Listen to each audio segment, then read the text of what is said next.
MS Word is an example of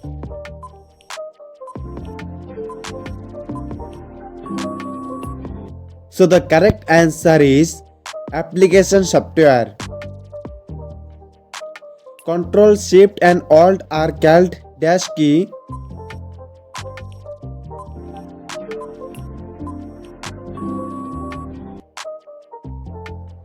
So the right answer is modifier. Junk email is also called dash.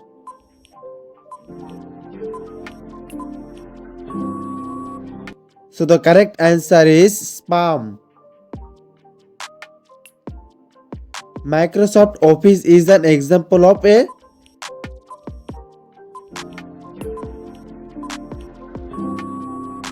So the correct answer is horizontal market software.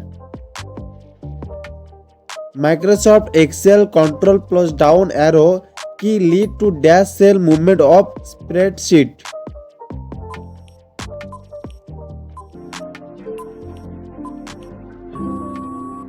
So the correct answer is end of column. तो guys आपको ये video अच्छा लगे तो like and subscribe कीजिए.